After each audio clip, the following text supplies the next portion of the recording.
How many of you all were read to as kids? Lots of you guys, right? Parents have been taught to read to their children for generations, all because of the wonderful benefits that reading provides. However, did you know that this is actually a luxury for some? The sad truth is that most low-income families can't afford age-appropriate books for their children. According to a study done by Newman and Dickinson, in low-income neighborhoods, the ratio is only one age-appropriate book for every 300 children.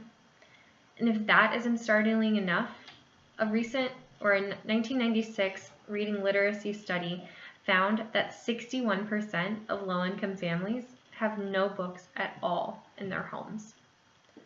Since these families are unable to provide books and read to their children, many of these kids start lagging behind their economically advantaged peers in terms of their vocabulary, language, and literacy levels. And not only does this affect their elementary education, but it also affects their secondary schooling as well. A study done by Donald Hernandez found that if a child isn't reading at grade level by the end of 3rd grade, they're 4 times as likely to drop out of high school. Luckily, there is an organization out there that is striving to create a better future for these at-risk children. That organization is called Books. Books open opportunities for kids in schools. And this organization is dedicated to addressing the abysmal literacy rates for low-income children. Books likes to donate used and new books to low-income families where books are actually a rarity. So today, I'm going to discuss why this organization is so beneficial to our community and then why they need your help. So first of all, there are numerous benefits to reading to children. Reading builds cognitive development, and the earlier you start, the better.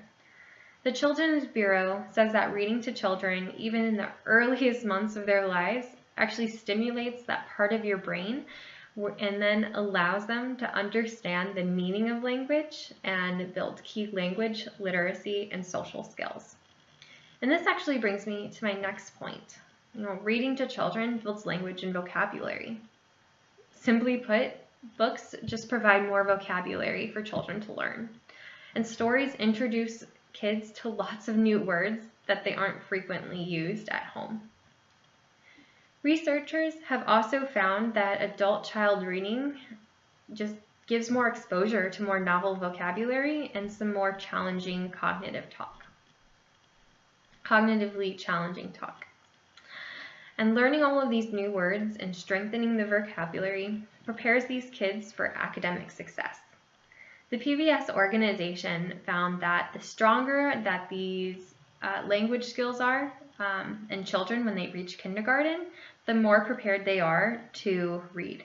And the better they're able to read, the more likely they are to successfully complete high school. And last but not least, reading increases the bond between parents and children. Just setting up a time to read on a daily basis or even just several times a week gives them an opportunity for parents and children to just spend some quality time together. So now that you know, there are so many benefits to reading. The organization Books recognizes all of these benefits and understands the importance of reading and the tremendous impact it can have on a kid's life. And several researchers have found that the most successful way to improve the reading achievement of low-income families and their children is to increase their access to print material, which is why the organization Books has decided to create several programs to provide more families to have access to books to read. They have decided to have local events at libraries. So every Saturday, the Books organization puts on a story time for young children. At the end of this session, every child in attendance is given a book so that way they can take it home to read. Furthermore, the Books organization also hosts some educational workshops for expecting parents, and they teach these new couples and their incoming child about the importance of exposing their children to books at an early age. They even provide some small baby books that they can use to read to their newborn infants. And the books organization also partners with low-income elementary schools that just tend to have a high population of low-income and at-risk children. Books decides to donate one book to every child at the beginning and end of every school year, so that way they always have something new to read at home. Now, all of these programs are helping Books achieve its mission of improving children's literacy rates. However, Books still needs your help. Now, you may be thinking, I'm just one person. What can I do? Well, you can actually do a lot and make a huge difference. So there are numerous ways to support your Books organization. First and foremost, you can donate your time. You're always welcome to volunteer at the local events in your community. Second, you can organize a book drive within your own hometown.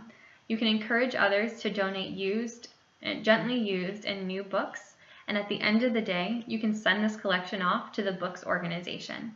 And you can do this with a smile on your face, just knowing that you're helping young kids thrive and learn how to read. And last but not least, you can always donate money. Any amount that you can spare will go toward buying books and granting reading material to these low-income children. So in conclusion, the Books organization needs your help. They can't win this fight alone. By simply donating your time or money, you can make a big difference today and improve children's literacy rates across the country. And if you're unable to contribute to this worthy cause, many children will unfortunately suffer the consequences. A mind is a terrible thing to waste, but a wonderful thing to invest in. Thank you.